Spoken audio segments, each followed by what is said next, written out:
All right. Good evening, y'all. Welcome. I'm going to change our camera view just a little bit. My name is E.R. Anderson, and I am the executive director of Charis Circle. Charis Circle is the nonprofit programming arm of Charis Books, and Charis Books is the South's oldest independent feminist bookstore. We are really glad to be here with all of you on this kind of cold return of winter night. We had such lovely spring weather, false spring here last week. So I'm bummed that we did not get to have that weather for you, but we're really glad that you're here. This is a book that we have been really hyped about for many months. We first got to hear and read snippets of it in August of last year. And so we've had lots of time. I read it in my pool last year. So in my mind, it's a summer book. But I'm excited that it is here for y'all at this cozy time. We need good literature these days. And I feel like you just write beautiful sentences. And this is an incredible book. And I'm so excited to have good queer literature. We need it, and it's really important. So for folks who don't know who you are, this is Olivia Wolfgang-Smith for our online folks. And she's joined by Rachel Garbus Benítez. And Rachel is a writer based in Atlanta. She's the editor-in-chief at Wussy Mag, a queer culture magazine based here in the South, and the deputy editor at Atlanta Magazine. She's also the co-founder and co-producer of Out Down South, a multimedia history project sharing the voices and stories of queer Southerners. You can find her on Instagram at Good Gracious Rachel. And Olivia is the author of Glassworks, which was longlisted for the Center for Fiction First Novel Prize. She is a 2024 NYSCA/NYFA Artist Fellow in Fiction from the New York Fiction Foundation for the Arts, and she lives in Brooklyn with her partner. So we loved Glassworks, but we think this book is even better, and we're really, really excited for you. So we're going to get right into it. We're going to kick it over to Rachel, but we do want to let folks know that you can ask questions. And our folks online, you can ask questions in the chat and we will vocalize them when the time comes. So put your hands together, please, for Olivia Wolfgang-Smith. Hey, everyone. We okay? Okay. ER, thank you for that wonderful introduction. I strongly relate to the feeling that a book is attached to the season that you read it in. Definitely agree. This for me is a winter book, so I do not agree that it is a summer book. I read it during the cold snap we had here in Atlanta when it snowed. So this book will forever be attached in my memories as just being on the couch with the dog snuggled up, just devouring it. It is such a pleasure to read a novel that you just want to devour in one sitting. So thank you so much for giving us that, Olivia. Thank you so much. It was such a pleasure to read, and I'm so excited to be here with you. Thank you. Let me adjust. I am 5 months pregnant. Thank you. So I promise I will not have to get up and pee in the middle of this, but only because I went right before we started. So there's so much to dig into here. The first thing I really want to talk about is just place. I think what an incredible story set in such a specific time, in such a specific place. I just want to start there. Why the Gilded Age? Why New York? Why this really just sumptuous world? Where did that come in for the process for you? Yeah, that's a really good first question. Because I guess that is the first question. That's for anyone who doesn't know the brief of this book. I've been calling it a queer Edith Wharton pastiche. It's so it is turn of the 20th century New York City for the most part. And yeah, the Gilded Age parts of this book do take place in the Gilded Age. Most of it is in something called the Progressive Era that came just after, which I understand why it's not getting pegged with that as much. Not as sexy as not the as Gilded sexy, Age. yeah. Which is something I feel the book is a little bit about, is how we cut up reality and time and space into these artificial categories in that way. But I think in general, just the turn of that century was a time of huge technological and social change in a way that feels probably every generation has felt oh, that's just now. Also a crazy time is happening to me. But that's how I feel. So I think that it felt like a resonant thing to have a sense of a generation of a time that feels like it's at the culmination of human history, and all of these characters feel like everything that's happening to them is like what the whole world has been building up to. And then the other side of it is that there's like a huge material culture and aesthetic to that time and place that I love, and really wanted to be able to like remix these great like novels of manners, and let's be honest, they're film adaptations that I like grew up loving. Yeah. So to get to kind of play around in that world aesthetically too. Cool. Oh, please, let's get a film adaptation of this. I want to see this love triangle on the screen. Yeah. And also obviously deeply researched in order to really get the time and texture of this place, which is something I think Glassworks does as well, in that it covers so much time. What's that process like of just how do you do research for a book like this? That for this book in particular, the research was very like open world. Like I don't play video games, but like this is like a little bit of my understanding. It was much more like open concept exploratory. I knew that I knew my time and place, and I kind of had my three characters. The first three chapters of the book like introduced the three characters like in a row, and then from there they're sort of like just interacting in this world. And it was a lot of like going to museums, reading, taking advantage of like great history and pop history that already has been written, so that I was like doing that kind of like cheating, something between primary and secondary research, where I was like reading secondary sources and then like trolling through their bibliographies and like finding where folks like Hugh Ryan and Dana Stevens had been like finding their own research. And because it's fiction, I had this great situation where I could just look at what was cool, like what, like if I could like wait and see like that's really interesting to me, like I want to hyperfixate on that particular space, that particular room. I can't believe that the New York Aquarium used to look like this. Let me spend a week like getting really into that. And so to just kind of like follow rabbit holes. So it's a pleasurable kind of research in that way. Yeah. The aquarium, especially, I think I was going to bring up, I think is one of just like the most vivid places I've ever read about, which can be difficult when you're trying to describe something without any visual, especially in an era, I think, where we are so visually fixated, that it's almost a pleasure to try to recreate something in your mind based only on a written description that feels so alien. An aquarium feels so contemporary to me that it just boggled my mind that anybody was doing anything like an aquarium. And what year is this set? It's like 1950 in the book? Yeah, when they visit the aquarium, it's 1905, okay, I believe. So even earlier. Yeah. That the aquarium was there from like the 1890s. So yeah, tell like how did you learn about this aquarium? And was that in the course of doing this research? And how did you find out how to create this world? Wow, that is a really fascinating. So where that came in is that I was at a point in the book where I knew that I needed, like, it's about halfway through the book, I knew that I needed like this big emotional kind of like climactic scene to happen. And I knew that I needed it to be in like a public space where the characters would feel like trapped and wouldn't be able to like walk into the other room. So that they would be forced to have like this emotional and physical like confrontation. And I remember very vividly being stressed out about where it should be and making lists and being like, it's too boring if it's just at a restaurant. Like if there's like a play, they would be able to like ignore each other by watching the play. This like thinking process I also gave to the character who's trying to like contrive the setup for it in the actual book. And I like do remember I was truly like in a very specific way looking through the New York Public Library archives, just trying to be like, where are places people could run into each other in this time period. And that was just like such a relief when I think that it was like so many things that to me are most interesting about archives. I ran into it first through advertising, like through their promotional materials that they were using to try to get people to come to the aquarium, which are like unhinged to look at from our time and space. So many of them are such like blatant lies.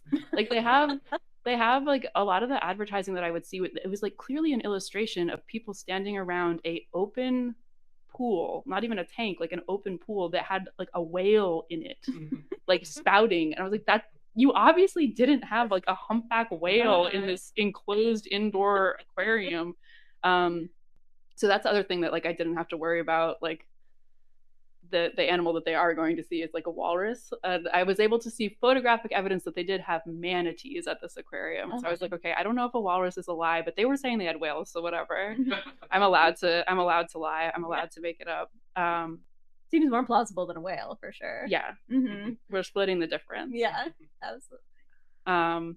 But yeah, I think that like what survives in archives is super fascinating, and like versus what you kind of have to like read between the lines, and like a lot of what does survive the most is advertising, and like whatever people were trying really hard to make sure made it into the record can be kind of fascinating. Yeah, and what a cool thing to be able to utilize as you're figuring out. That's a fun thing to think that you're thinking first about what is going to happen in the plot and where you have to force your characters to get to, and then think about the place that. Yeah, there were definitely different things happened in different orders for different scenes, but that one was definitely like character first, and I was trying to solve the emotional problem with some kind of like logistical research. Yeah, it's so fun. It creates like such a bizarre world that they then find themselves in this sort of comedy of errors while there's walruses in this tank. That does feel like the fact that they pulled that off in the early 20th century is amazing.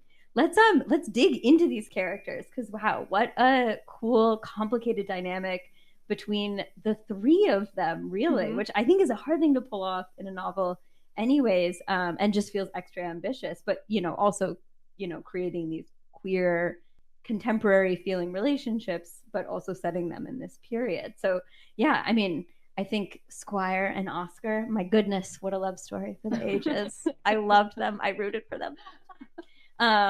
But also, oh my God, Vivian, yes.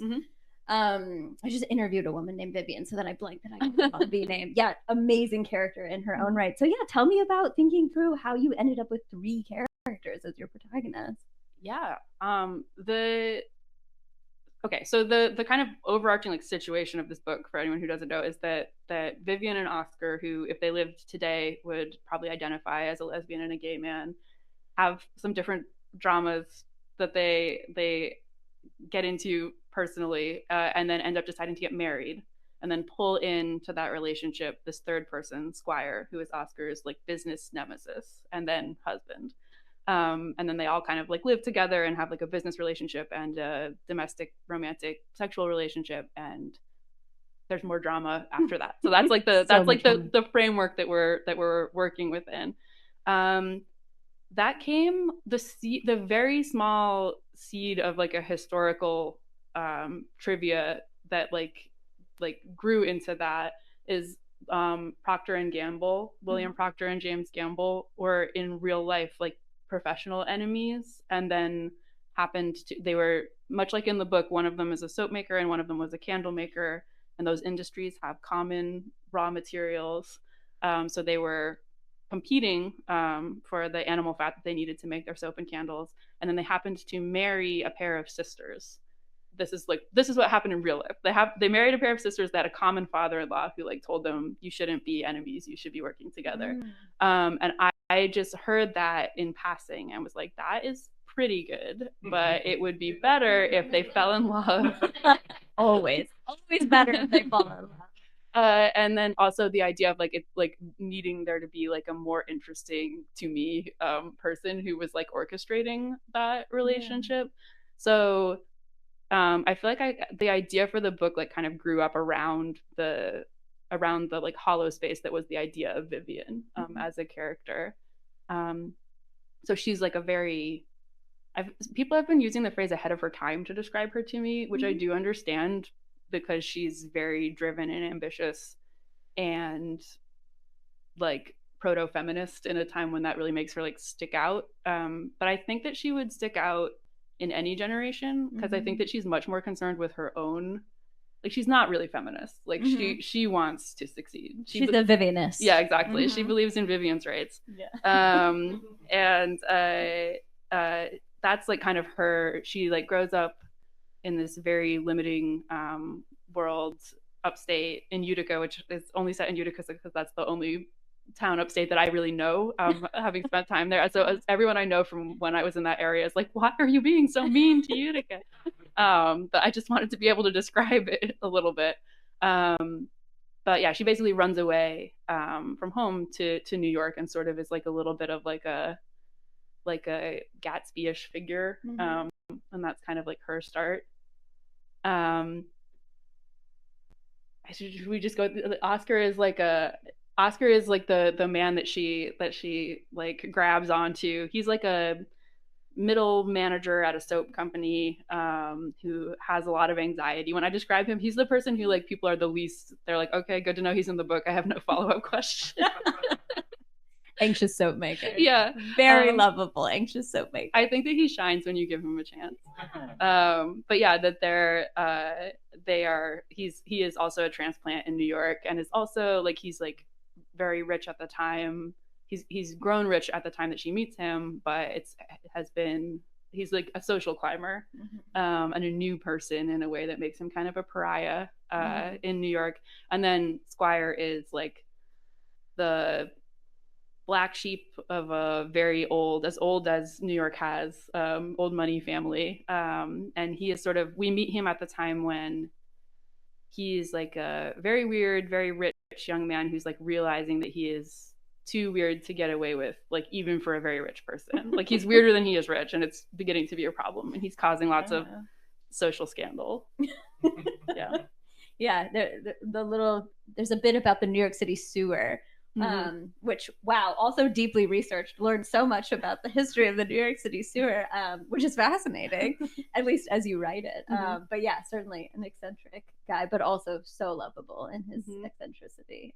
Yeah, I think Squire is, as far as I can tell, Squire is very easy to love. Like that seems to be something that people are reporting to me, which is good. That's like a therapeutic exercise for me, because I think I poured a lot into him as a character of like my feelings about how he has a lot of like obsessive hobbies and hyperfixations, and I think that there's just a lot of feelings of maybe you become someone who writes historical fiction because you have a lot of those types of obsessions and hobbies that you're like, well, if I'm writing a novel, it's different, it's research. Exactly. But so it's nice to see him be like received warmly, because I think that he's sort of, I'm putting a lot into him. Yeah. Do you have an obsession with the New York City sewer system? I sort of like accidentally acquired one while writing this book as part of it. Yeah. That's good, though. I think a good quality of a fiction writer to be able to get obsessed with anything that ends up coming your way as material. That's great. Yeah, and then they have this complicated dynamic where Vivian has this sort of puppet master element to her, that she sees these qualities in these men and figures out how to steer them in a way that feels very pragmatic for the time. She understands, she does feel sort of, not a proto-feminist in that she is sort of accepts the barriers and limitations of the time and is not so much interested in breaking those as she is manipulating them to get what she needs. And then she has, the way that she's able to, benefit them both. I think arguably, like the three of them, the two of these men benefit so much from her being able to steer them in this right direction. And how was that an organic discovery of the way the three of them made their way through the world? Yeah, it's something that I think was like an intrinsic part of the idea from the beginning, but it did grow and change as I was writing it. I was thinking a lot about like webs of influence, both like at like a very macro level, that there's a lot, the scope and scale of this book is kind of, I don't know, complex is the positive way to put it. Confusing might be the negative way to put it. Like there's a lot going on, like very globally. And then at the same time, it's like this very personal story.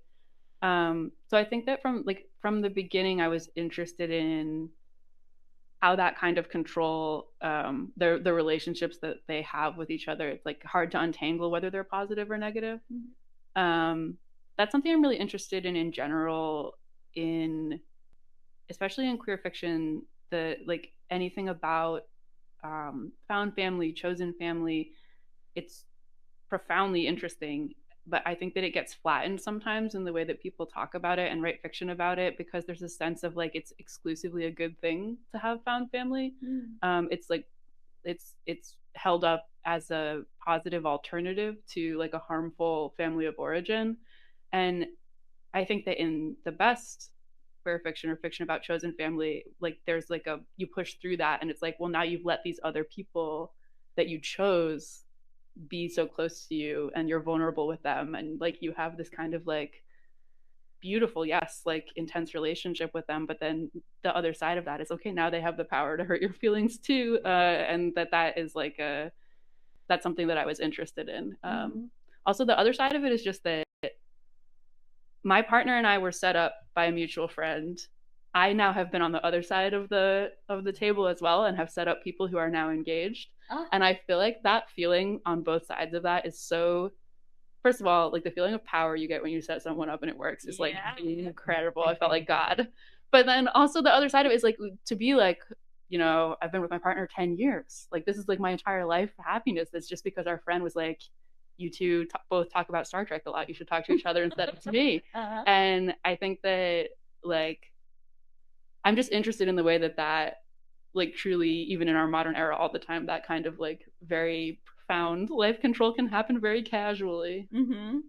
I see. So sort of the dynamic there of the way that she kind of orchestrates. Is that what you're referring to? Yeah. The way that Oscar and Squire really only end up together because Vivian thinks it would be convenient for her if they did. And then like the entire plot, like the second half of the book unfolds based on that. Like, and she was sort of making it as like a business financial decision. And the fact that there was like this romantic relationship that grew out of it is like, okay, fine. I guess that doesn't complicate my business decision. That's fine. Absolutely. Yeah. And then in many ways it does work out for her very well. And that they find this lifestyle that kind of works. But then there are other ways, as we discover over the course of the book, that I think she does end up sort of feeling outside of this really beautiful thing that she inadvertently created. Yeah. That is on my bucket list, to introduce people who later get married. It has yet to happen. My wife successfully did it. I'm still holding out. Yeah, I believe in you. I bet you felt like, God, that seems like it would be amazing. It's huge. It's a huge rush. Yeah. Congratulations. I also, to get back to this sort of progressive era element that's happening in the background, right? So we're like at the turn of the century, there's this incredible industrial change happening in the world. You just feel the gears of history turning so grindingly in the backdrop of this novel.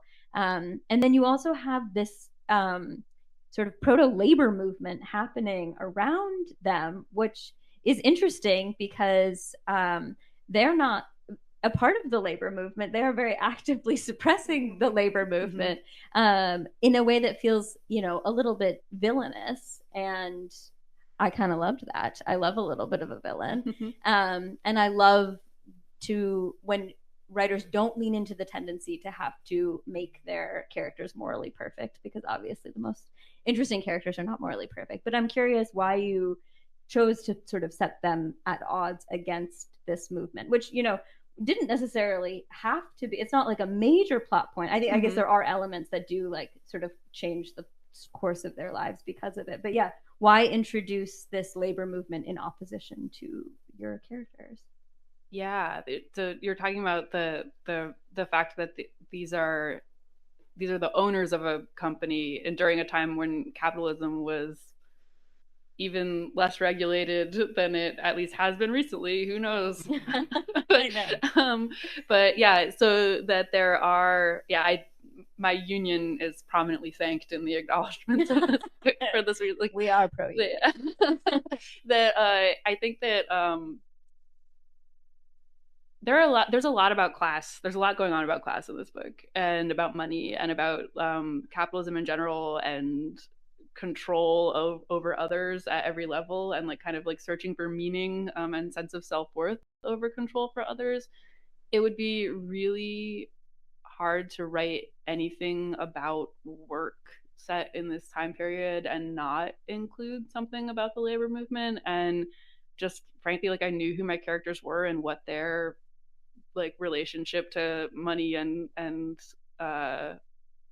class and power was going to be, and I knew that they weren't going to be, it would have been like profoundly out of character for these people to be supportive of the labor movement, and I think that like became it was interesting to me to like dive into it. It opened up a lot for me about that these are people, especially Vivian, these are people who are kind of trying to figure out whether, to put it in like millennial term, like whether a job can love you back, right? Like there are people like of is that is like the grind set like something that is going to like lead to a sense of self-worth.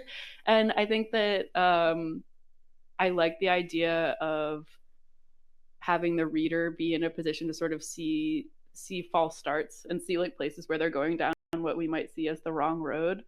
But yeah, I think that with the remove of being 100 years in the future, we can kind of see where they're betting wrong on things that it's not realistic to think that they would have had clarity on. That's a pet peeve of mine, I think, sometimes in historical fiction, is when people have like when characters have unrealistically modern values. And like this is among other things, it's a novel of manners in a way that it's a genre I love, and it's like riffing on a genre that I love, but that these are books about like very, in this particular case, these are characters who kind of claw their way to the upper echelons of class, but like these are not books about people who understand the common man.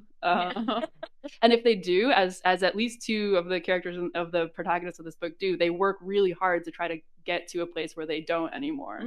And I wanted there to be like consequences for that. No, definitely. Yeah, it's true that they each have their own relationship with the class they come from and then the class that they're aspiring to. And you have in Squire this old money version of that, but of course a person who's like not quite able to inherit that with the sort of expectations and manners of somebody who there's a little bit of a running gag. I try not to like hit it too hard, but like there's a little bit of a running gag throughout that Squire, as like this like incredibly moneyed character will like occasionally like agree with labor organizers, like just like because he's just like puzzling it out. It's like the idea is occurring to him for the first time that this like maybe is a good idea, and we'll be like, oh, you can kind of see the point of why you would want to unionize.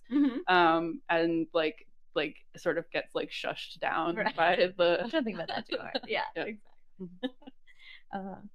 And all of that to me feels so New York. Like this feels like a book that could like only be set in New York. I lived in New York for a while, and I am always amazed how much the 20th century feels very alive in New York. I don't know, it's like a weird thing to say, but I think just because so much of the architecture is so old, and you're just constantly like every time you look up, you're seeing like the lintel of a building that feels like so incredibly old. And so I don't know. I think the architecture of New York, I felt that coming a lot through, maybe just because I'm nostalgic for living there. But I'm curious, you live in Brooklyn, I think? Yeah, I do. Yeah. So how does the architecture of that place like kind of, I don't know, was that a part of this informing that, or do you feel that way about New York, I guess? Yeah, no, definitely. I think so. I feel like this is specifically to me, at least, I see the ways that this is like a very New York book, but it's also to my eye, a very like New York transplant book.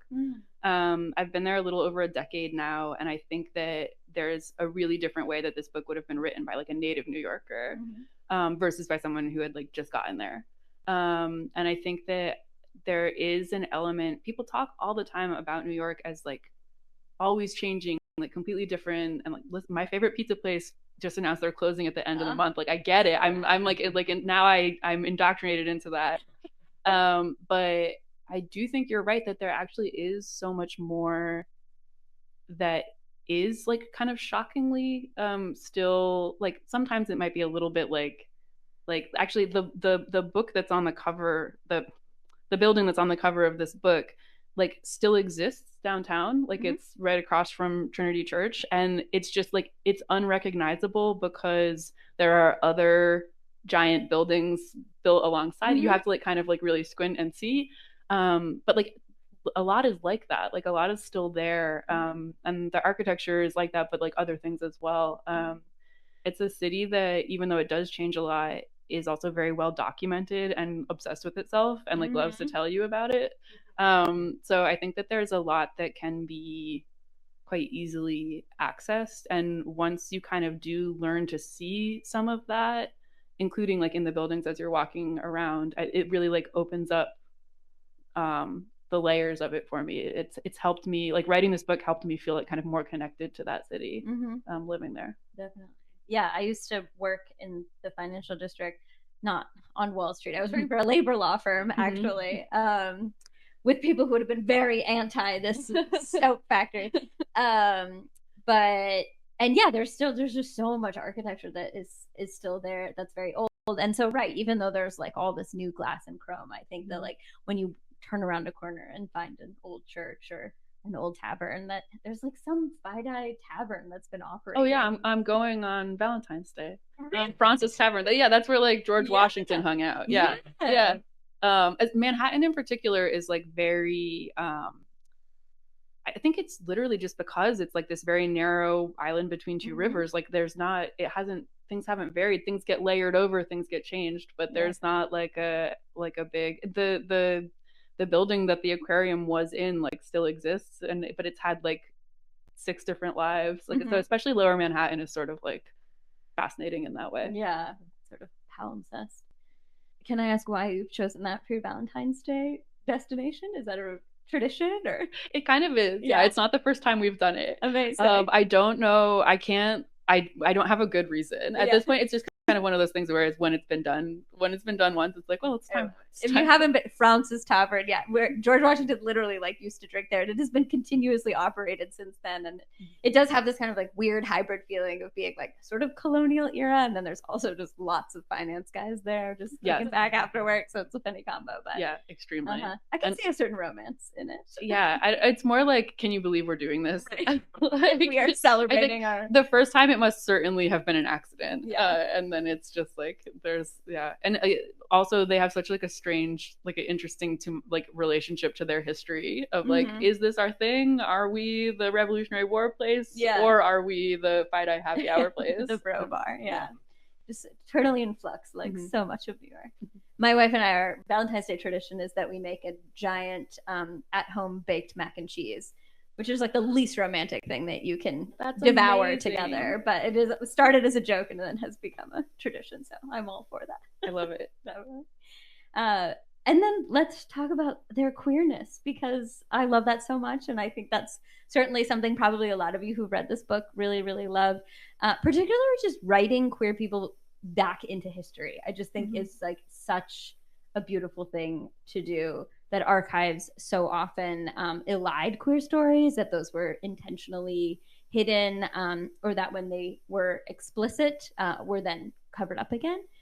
So I think it's just a really beautiful thing that fiction can do, is just give us back those stories that always existed, but can be hard to access in history. So I guess to start with, tell me about just writing queer people back into history rather than taking them as contemporaries.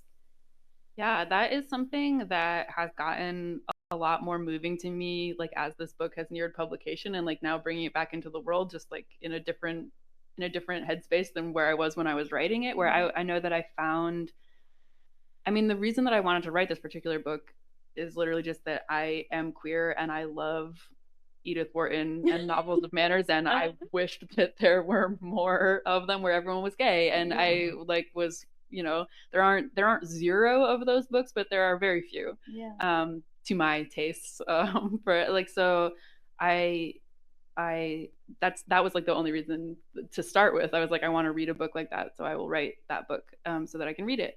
And the process of doing research was really like dopamine producing and like therapeutic in the way you're describing, of being able to like, it's kind of fascinating that there is like elision in archives, and there are things that like, like whether for self-protective reasons or through, like acts of violence from others, that things that aren't recorded, but there's a lot more that like was recorded, and it's just sort of like knowing how to read it, or knowing where to look for it, or taking the time to read it. And a lot of great actual historians are doing great work there, that I mentioned When Brooklyn Was Queer, Hugh Ryan, but then also Amelia Posanza's Lesbian Love Story is another really good book along those lines for people like interested in getting started. But so I think that became like really like fascinating and lovely, the research of it that went into, it's funny, these three individual characters don't actually have a lot of positive like interaction with queer community because they are like spiky fictional characters who have a lot of like emotional issues. But so I tried to make it like very clear that there are like lots of queer people having a great time like all around them, and that they're like struggling to engage for like fiction reasons. But yeah, it has been really interesting. This is not something that was on my mind when I was not consciously on my mind when I was researching and writing, because I was just writing this book because I wanted to write it. But yeah, the sense of writing queer historical fiction is inherently like baseline level thinking about queer people have always existed. Like writing this book is like in some ways take like making a statement that like queer people will always exist, like that there are not any era where there's like a narrative that that wasn't really going on, or that's not really going on, or that won't really be going on. Is like truly just about like what's getting written down. So that's something that has certainly been on my mind the last couple of weeks as we've been getting ready to get this out into the world. And yet, what did you learn about this period of queer history in New York? I assume some of the sort of milieu that you create, you know, Oscar's exploring some of these gay scenes, and then you have these Tiffany girls, I think, like sort of, was there an element of queerness in those real communities, or what kind of history were you unearthing as you were doing this? Yeah, I think that, I mean, and I was looking into like the New York like local versions of some of this, and I'm sure that every city like and every town has its own kind of versions of these archives. Again, New York is well documented, so it was easy to find. But yeah, I think that there were centers of queer life like in Brooklyn, downtown. Oscar spends a lot of time on the Bowery, which is like a really fascinating thing to learn about, and then up in Harlem, and there are big differences, like kind of like going out to clubs, and the Slide was like the big one. So then Slides became like a name for like a general synecdoche for like all of these kinds of clubs. Like really fascinating to learn about, really incredible to learn about. And then the Vivian's like explorations as a queer woman in this time are like a little bit more interesting. It's a little fuzzier in the sense that, again, because so much of the archive comes from like the criminal record, that there's almost, it's a lot easier to learn about what was going on with male homosexuality because it was being like documented in these very like negative but really black and white ways.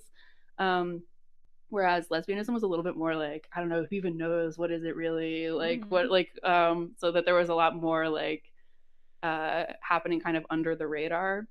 So for me, the Tiffany girl specific, a lot of Vivian's girlfriends from one section of the book come from the fact that she's hanging out with the Tiffany girls who did exist, or who are the unmarried women who were like the artists who made Tiffany windows and lamps, like who like, you know, put the actual glass together. I have no proof that they were gay. I just liked that. I just liked that idea. The rule was that if you got married, you had to leave the like the job. I'm not really sure why, but so I guess that I was like, well, what if that's what if like, so that the people, I had this idea that the people who stuck in that job the longest would be the people who that was their excuse for not getting married. But so that's a little bit of poetic license on my part, that specific I like it. I'm sure at least a few of them are enjoying that, sort of living in these like rooming house situations together. Yeah.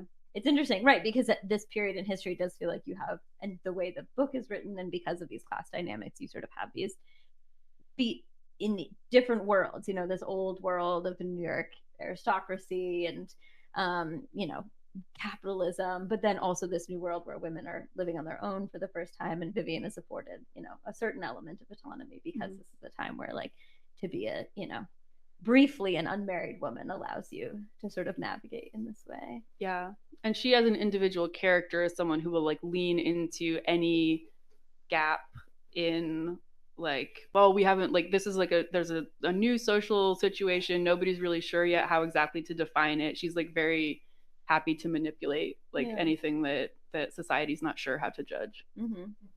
How do you feel about Vivian? She's a complicated character, and I feel like, complicated things happen to her and she creates complicated things. It sounds like you identified a lot with Squire. I'm curious, did you feel connected to Vivian? I identify with all of them. Okay. To me, I feel like they are, it's always interesting to me when different people throughout the process, like my editor, whoever throughout the process of putting this book together, have like named a favorite and been like, this is the character that I identify with.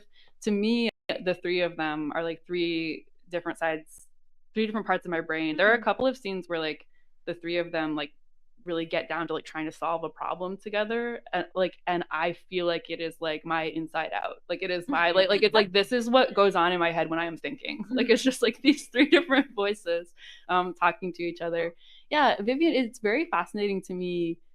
I've had a couple of people, only I won't name names, who like uncomplicatedly like love Vivian and are like, girl boss, like she's like and that shocks me a little bit. I mean, go off, I guess, but I think that like she's definitely, like, she is amazing and inspiring, and there are like there are certain traits she has that I would love to have a little bit more of in me, I guess. But she's also like very Machiavellian and not in touch with her emotions at all. And I don't know. I think that I tried pretty hard to make all of these characters complicated. So I think that if I succeeded, she's kind of like spiky. Definitely, I would say you amply succeeded. Definitely, they're all complicated. They're all lovable in their own way, and I think I certainly rooted for all of them. I don't want to give away anything for those who haven't read it, but there are some loose ends at the end here that sort of you make very clear. Well, as the omniscient narrator makes clear that they know what happened, or maybe they don't know what happened, but we're going to leave this up. But that something happens and we as readers don't get to know what it is, which I thought was a very interesting choice, to not just let us know that we weren't going to find out, but that, like, you're just going to have to live with that. And I always find that like a little bit maddening as a reader, but then once I get over the hump of, being mad about it, then it's kind of thrilling to think about that. But I'm curious about that decision, and if you feel like you know what happens in the end. Yeah. Okay, so the novel has like this because I was messing with this style convention of these like novels of manners from around the turn of the 20th century. It has this very omniscient, very intrusive narrator who like really like butts in and like comments on and like judges pretty harshly some of the decisions and actions that the characters are taking, and also just knows everything to a very global scale, like to like we can go like back 100 years in time and space. We can like talk about things that are happening like on the other side of the world in terms of like geology, like into outer space, volcanoes. Like there's a lot going on, and I did find that was so much fun, and I loved it. I loved writing that way. I loved getting to like spend a page on like a tertiary character's like entire backstory for no reason except that I wanted to. But it having that kind of like high omniscience, like I started to realize as I went, like, how are we gonna, like, when do you end this book? Like when can people go home? Like they're like, if this narrator knows everything forever, and does seem to be speaking from like a slightly modern time, like in order to judge some of the decisions the characters are making. So I sort of like accidentally put myself in this position of having like invented a cosmology and like needing to like answer the question of, it felt like spiritual. It felt like almost religious. It felt like it's like what happens at the end of the book. It felt like trying to answer like an afterlife question. And I don't know. Yeah, I came up with an answer for how you end the book, which is like without giving anything away. I tried to answer the question to myself of like whose story this was, and how that character had defined the parameters of the story. And as soon as that character decreed that the story was over, the narrator like respects that.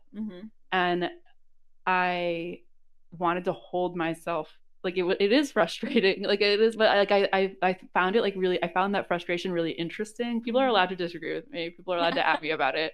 I found that frustration really interesting, and it to me it is resonant with and echoes off other frustrations I have about unknowable things in the world, and other frustrations I have about you don't get to know everything that happens forever. Yeah.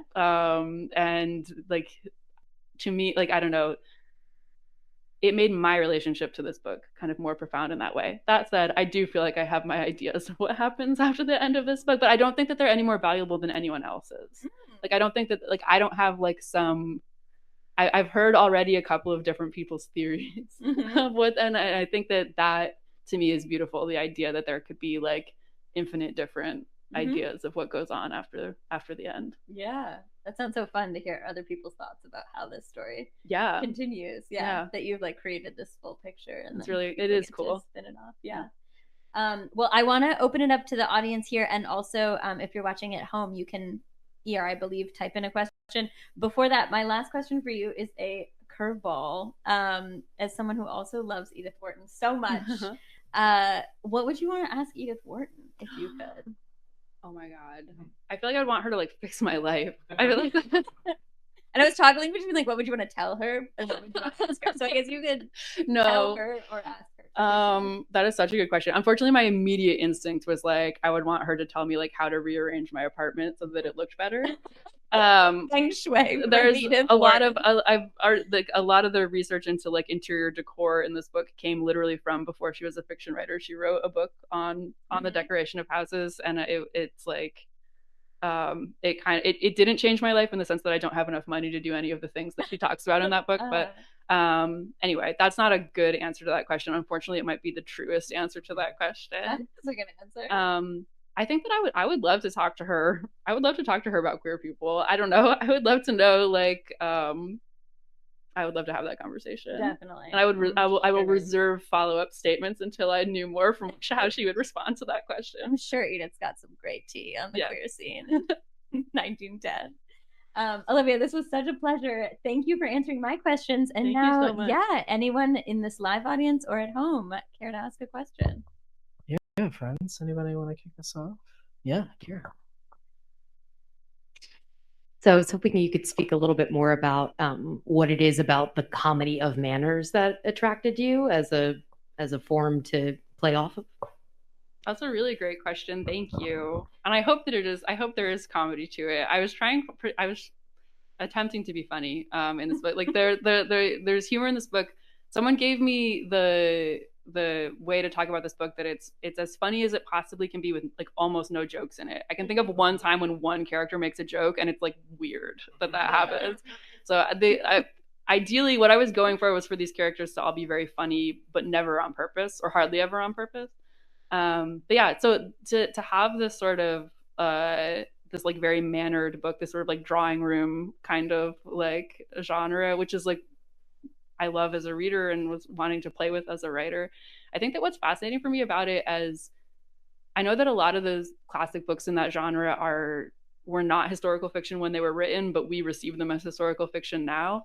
And it blows my mind how like timeless and current they feel. And I think it's just because they're so emotionally driven, like, and it's like all about like emotions and psychology and hormones and like people making decisions based on all of these things that actually have like don't change no matter like what else is going on with the era. So I love the immediacy of that, and I love the way that you can read like Austen or Forster or Wharton and just be like, I know all of like this is exactly what my friends are doing. So I think I was trying to like have an entry, just I wanted to play in that pool. That's all. Thank you. That's a great question. Manners in sort of historical fiction is often so class coded, right? And we're sort of now coming out of an era where literature often didn't attend to class, like a lot you know, the sort of navel gazing of fiction, like that was a critique that people were not very interested in talking about class or talking about material reality. And there's kind of been this swing back, and in the last couple of years, really, there have been more people writing about money than I think there have been probably in the 20 years that preceded it. And so you mentioned being in a union, and I was wondering if you could talk to us a little bit more about sort of what you see, as a contemporary person wanting to write about money, wanting to write about capitalism, and sort of the ways in which that has to be translated from the inspiration of those comedies of manners, because they were trying very hard not to be gauche in writing about money back then. Are there ways in which like you maybe wanted to not be gauche in writing about money now, but still wanted to make a point, or what can you tell us about that?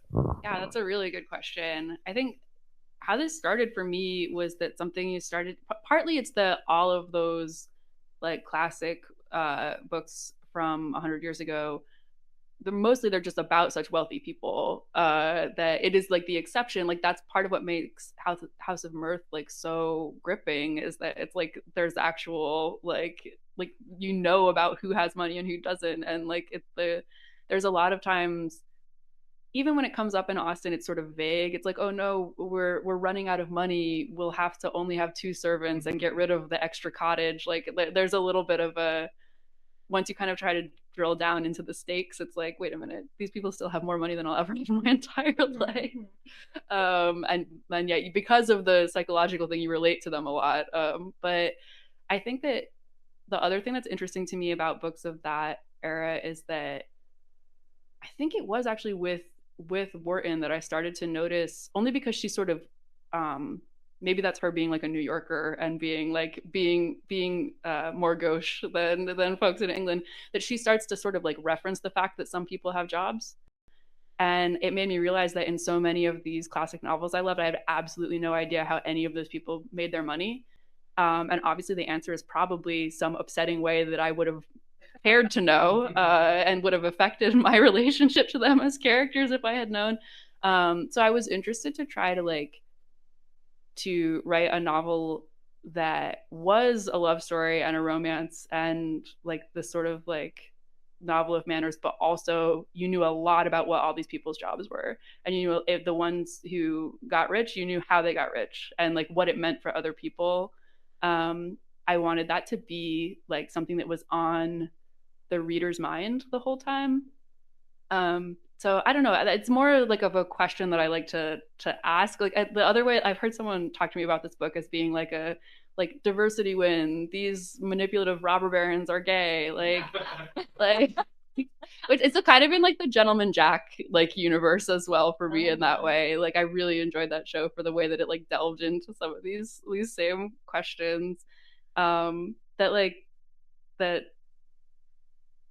I'm thinking about like rainbow capitalism too, like, and like the I wanted to tell like a certain kind of like queer capitalist story that didn't have uncomplicated good guys and bad guys, I guess, if that makes sense. Yeah, totally. I also feel like it's easier to write about class when you're writing about really rich people because the gulfs are so extreme. I'm just thinking about those like, because I do think that like Austen and Forster and Wharton to some extent, like they treat class very fine. There's a fine tunedness to it. I think sometimes like very perceptive about class. That because the truly wealthy are so wealthy, that allows you to see that. And I think that can get collapsed in modern society where of course class is extremely real and salient, and I think I would argue one of the most salient things about our lives as we live them.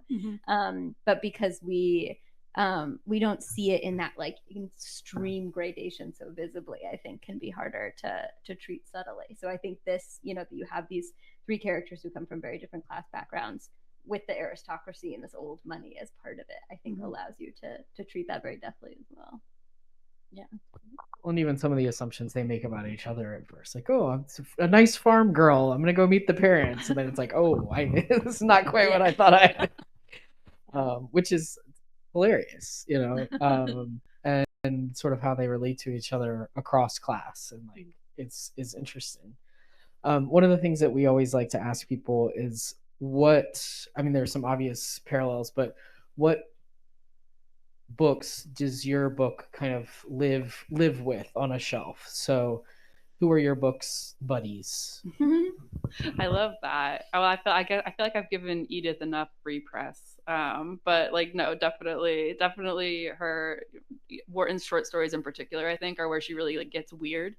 That I've been talking this up. I guess my mission is to talk up this one story. The other two she has about a man who accidentally makes friends with both of his wife's ex-husbands in a way that like reads to the modern eye as like a kind of a very sweet like queer family structure, but it's definitely not how she was writing it.